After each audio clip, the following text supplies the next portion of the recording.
দেবো কি এইরকম, কিন্তু কানের এর থেকে বড় বা ছোট না, তাহলে একটা নিয়ে চলো।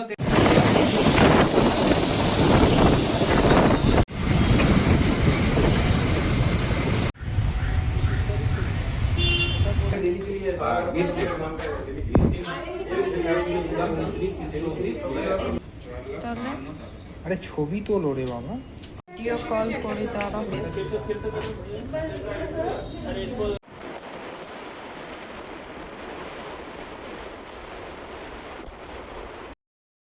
नमस्ते everyone, welcome to my channel.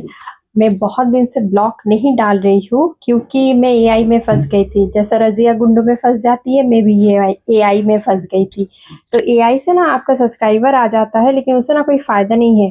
फ़ायदा है जिस लोग अपना वॉइस ओवर करते हैं, थोड़ा ह्यूमन इफेक्ट डालते हैं, तो उसमें फ़ायदा है। लेकिन मैं तो ऐसी एआई बना के, क्योंकि मेरे को ज़्यादा नॉलेज नहीं था, ऐसी एआई बना के म्यूजिक लगा के डाल रही थी, तो उसमें तो ह्यूमन इफेक्ट है नहीं, तो उसमें आपको प्रॉब्लम हो सकता है। तो अभी मैं अपना ह्यूमन इफेक्ट देने के लिए थोड़ा रेडी हुई थी वीडियो करने के लिए, तो वीडियो कर भी रही थी।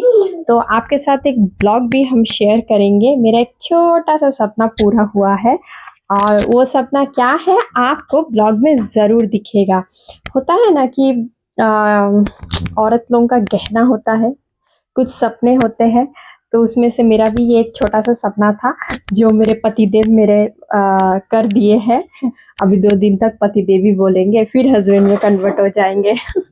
और मेरे पास भी बहुत सारी ज्वेलरी थी, लेकिन सब बेचना पड़ा क्योंकि ये घर के लिए। तो वो एक दुख था, लेकिन हस्बैंड बोले हैं कि आस्ते आस्ते करके सब लौटा देंगे। तो होता है ना कि आपके पास ज्वेलरी नहीं है तो बहुत कोई बहुत कुछ बोलता है, तो हम भी सुने हैं, बहुत किसी से बहुत कुछ सुने हैं, घर पे आके रोए भी है। लेकिन फिर लगा कि नहीं, चलो एगो चीज़ हुआ, एगो घर हुआ, मेरा अपना घर हुआ, जहाँ मैं बोल पाऊंगी कि ये मेरा घर है। क्योंकि लड़की लोगों का ना ससुराल भी अपना घर होता है, मायका भी अपना घर होता है, लेकिन कहने में ही होता है, खुद का होता नहीं है। लेकिन ये जो मेरा घर है ना, ये मेरा खुद का है, मैं खुद बोल सकती हूँ कि हाँ ये मेरा घर है। हाँ, तो इसीलिए दुख नहीं है, थोड़ा सा दुख है, क्योंकि कभी कभी इंसान बोल देता है ना मुंह पे, तो अच्छा नहीं लगता मेरे को। अच्छा किसको लगेगा बताइए। आपके पास नहीं होता तो ठीक है, मेरे पास था तो सब बेचना पड़ा ना, इसलिए थोड़ा सा दुख था। अभी हस्बैंड कंप्लीट कर रहे हैं मेरा, जैसे भी हो थोड़ा सा ही हो, बस हम उसी में खुश हैं। और लव यू पतिदेव। मैं जीन्स और टी शर्ट डाली हुई थी क्योंकि हम बाइक से जाने वाले थे, और बाबू को मम्मी और पापा के पास छोड़ दिए थे, और हमारे पास कुछ ओल्ड गोल्ड्स थे। ये मेरी नानी सास का है, और ये तनिष्क का कॉइन हम लोग खरीदे थे, ये भी एक्सचेंज कराने वाले थे। और তুমি এখনই ये দাও। एक কত चेन था, और ये संडे है तो उस दिन थोड़ा दुकान पाट सब बंद था। हम लोग सोचे कल्याण बंद होगा, लेकिन हस्बैंड फ़ोन किए थे, हम लोग फ़ोन किए थे, गोल्ड रेट पता किए थे, फिर ही हम निकले थे, क्योंकि बहुत दूर जाने वाले हैं और बाबू को मम्मी के पास छोड़े थे ना, इसीलिए। उस दिन का गोल्ड रेट शायद से 137 था, गूगल में चेक किए थे 137 था।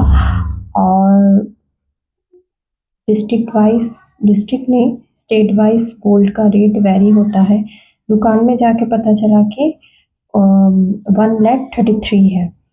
और वो हम उत्तरपाड़ा का क्राउन गेट क्रॉस करते हुए ये हम लोग दक्षिणेश्वर ब्रिज क्रॉस कर रहे हैं।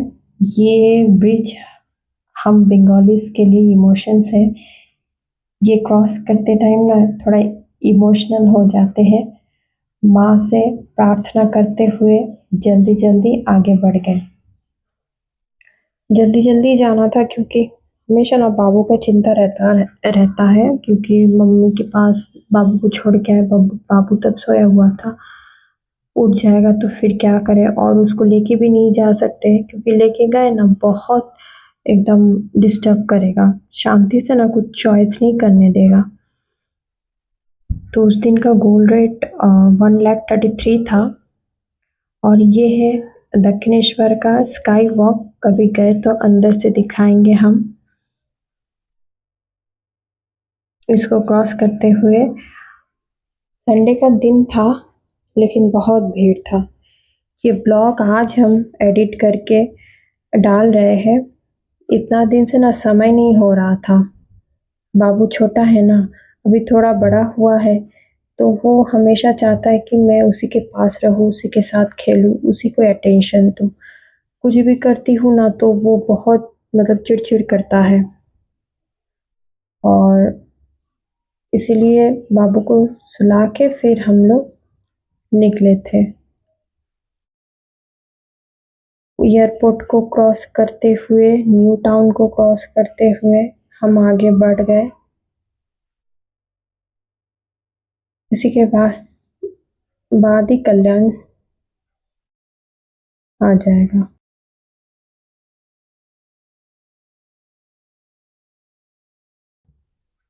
आज का गोल्ड रेट क्या है आप लोग कमेंट में ज़रूर बताइएगा। गोल्ड रेट बहुत ज़्यादा फ्लैक्चुएट कर रहा है, कभी बढ़ रहा है कभी घट रहा है। कल तो शायद से 1,20,000 हो गया था। थोड़ा अफसोस भी हो रहा था कि 1,33,000 से हम लोग लिए हैं तो फिर हस्बैंड को भी टाइम नहीं मिलेगा, हस्बैंड भी घर नहीं रहते हैं तो बोले कि आज समय है तो चलो चलते हैं, नहीं तो फिर अगर बढ़ जाएगा ना फिर और नहीं ले पाएंगे। वहाँ पे गोल्ड तो 1,72,000 भी हुआ था। कोई सोच भी नहीं सकता कि इतना ज़्यादा बढ़ गया था। तो जो गए थे संडे तो वहीं का सब जिस लोग ज्वेलरी हम लोग को दिखा रहे थे उसी लोग बोल रहे थे कि उसी दिन सबसे ज़्यादा पूरा ईयर का गोल्ड रेट कम था, 1,33,000 था। तो हम लोग कल्याण अभी पहुंच ही जाएंगे। आप बोल सकते कि इतना सारा दुकान है लेकिन फिर भी हम लोग कल्याण से ही क्यों लिए, क्योंकि कल्याण से पहले हम लोग ख़रीदारी किए हैं तो ट्रस्टफुल लगा इसीलिए। और अभी गोल्ड का रेट इतना ज़्यादा हो चुका है ना तो किसी के ऊपर भी हम लोग भरोसा नहीं कर सकते। और लोकल दुकान में ना पापा बाबू का एक तो चेन बनाने के लिए दिए थे लेकिन वो क्या किया, एक तो समय पे चेन दिया भी नहीं और पैसा भी मार लिया था। फिर लड़ाई झगड़ा करके बहुत पैसा लिए। कि मम्मी के लिए इयररिंग देख रहे थे। देखिए लকটা দেখি একটু সেফটি পিন কি হুক গুলো হয় না, হুক করে এগুলো কত গ্রাম করে বলছেন? এগুলো 2 গ্রাম 500 2.5 গ্রাম এরকম লাইট ওয়েট। পাশে পড়ে কি ম্যাডাম আপনার মা? পাশে পড়ে? পাশে বলতে এগুলো পড়ে এরকম পড়ে না? এগুলো পড়বে না, এগুলো পড়বে না, এগুলো পড়ে না। একটা হুক ছিল এগুলো। हम लोग जो ओल्ड गोल्ड दिए थे वो पिघला के ऐसा हुआ है। उस लोगों का मशीन में कुछ प्रोसेसिंग रहता है, फिर ये ओल्ड गोल्ड को मेल्ट करना रहता है लेकिन वो नहीं दिखाए हम लोग वो सब, क्योंकि वो सब शायद से उस लोगों का अलाउ नहीं था होगा। लेकिन जो भी किए हैं वो एकदम हस्बैंड के सामने ही किए हैं, हस्बैंड को बुला के हस्बैंड के सामने ही सब उस लोग करवाए हैं। इस लोगों का बिहेवियर भी बहुत अच्छा है, इसलिए हम लोग कभी भी गोल्ड लेते हैं तो यहीं से गोल्ड लेते हैं। और ये मेरा सपना पूरा हो चुका है, मैं इसको पहन के देख चुकी हूँ, एकदम परफेक्ट आया है। और थैंक यू पतिदेव जी। और हम लोग बिलिंग करवा के जल्दी से घर के और निकल पड़े थे क्योंकि बाबू घर में था, बाबू को बहुत टेंशन हो रहा था। फिर भी सोचिए कि हम लोग निकले थे 3 बजे और आते आते 8 बज गया था। Thank you for